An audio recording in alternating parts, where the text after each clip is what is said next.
Good afternoon, Chancellor family. I hope each of you are doing well in this new environment. It's been about a month since we first went to this telework environment, and so wanted to take some time out today to give you some updates on where things are and to let you know that I'm thinking about each and every one of you, and I hope you continue to stay safe and stick with your families and we'll be all back together soon. Um, Obviously, during this time, since we were together here on campus, we've had a number of individuals that have tested, gotten the coronavirus test because of symptoms that they were having. A few of those individuals have tested positive, and unfortunately, we have had a couple of fatalities due to the coronavirus. So we continue to pray for those individuals, families. We know that each of you all may have been touched by the loss of our Susler family members, and we continue to pray for you as well.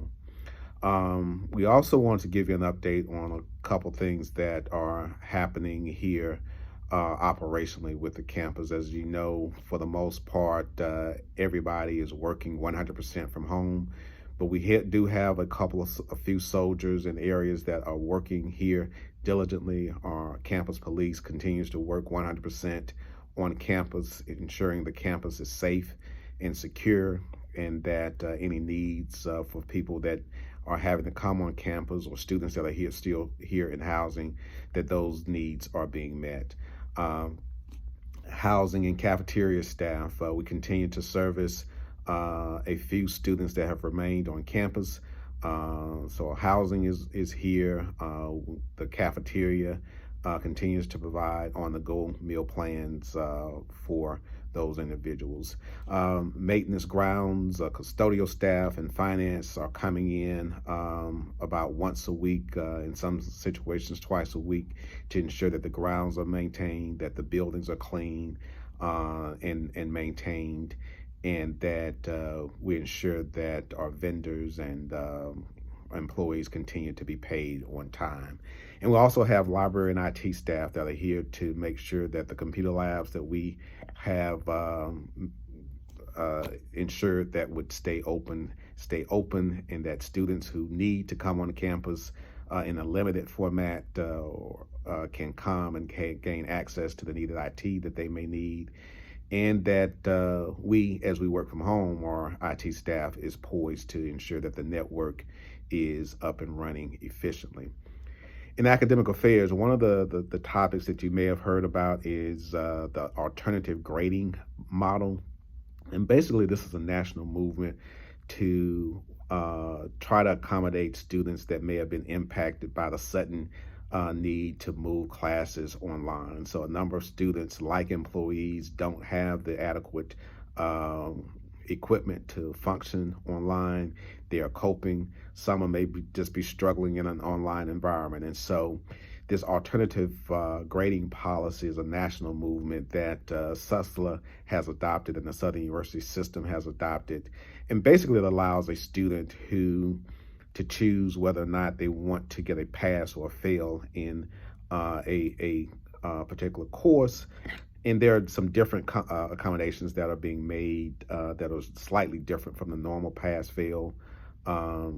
It could impact how we document withdrawals, how we document and allow incomplete grades.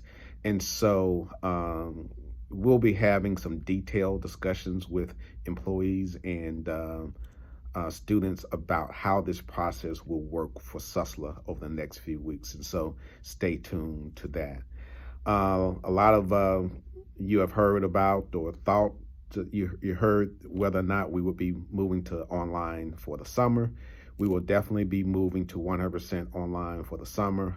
Academic Affairs is currently having those discussions now about how to do that in conjunction with Student Affairs to ensure that the registration and student support processes go well. So if you have not heard prior to now, we will definitely be moving to an online environment this summer. As this pandemic progresses, will also be some discussions amongst executive team members and the system about whether or not to extend that into the fall. But no definitive plans have been made about the fall, but please stay tuned. Finally, as you know, graduation, in-person graduation has been canceled for May 18th. We're considering a virtual commencement. Some schools across the nation have implemented this. Also, UNCF and the Thurgood Marshall Fund have also looked at a virtual HBCU commencement for all HBCU graduates across the nation, which would happen on May 16th. We are currently in talks with them to see if that process will actually happen and what the process will be if it moves forward. So that could be another possibility for our graduates. So more to come on that. Emergency financial aids, as most of you have heard about the stimulus or the CARES Act for the coronavirus. Higher ed has received some dollars to support our students. So next week, we'll be launching emergency financial aid grants for students impacted by the virus. So if you have students that may have been impacted, please ask them to be on the lookout for the grant application that should be posted by Monday of next week. We are trying to keep everyone engaged. We know these are difficult times. Some folks may be home alone. Some folks may be antsy to get outside. I know I really was starting to get really antsy about just being at home. And so we want to engage you however we can. There's been the launching of some virtual activities like yoga and some other activities. Academic Affairs has launched the virtual coffee shops. We'll be hosting some other campus town hall meetings with students and employees from my office, so stay tuned to those things. But just stay in touch with somebody, and even though we're not actively engaged with everybody close up, it is a time to reach out via text, via call, just to stay in touch with folks that we love or that are in our lives.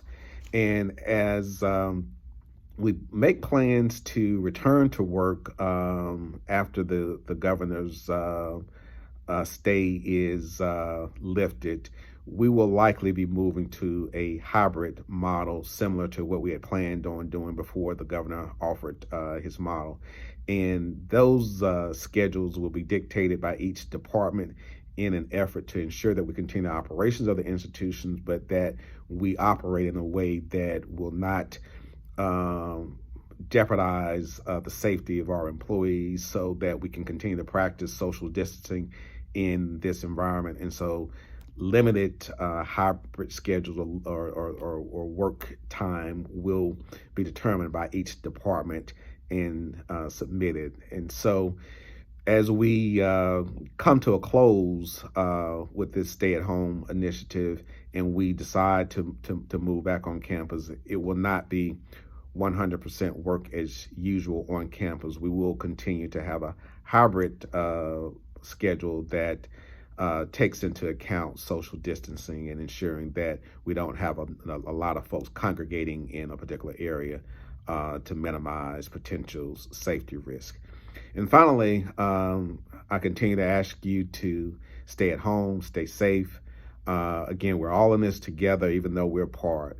I continue to pray for you, your families, and any of your loved ones. And we look forward to seeing you soon on the Chancellor campus. Take care and have a great day.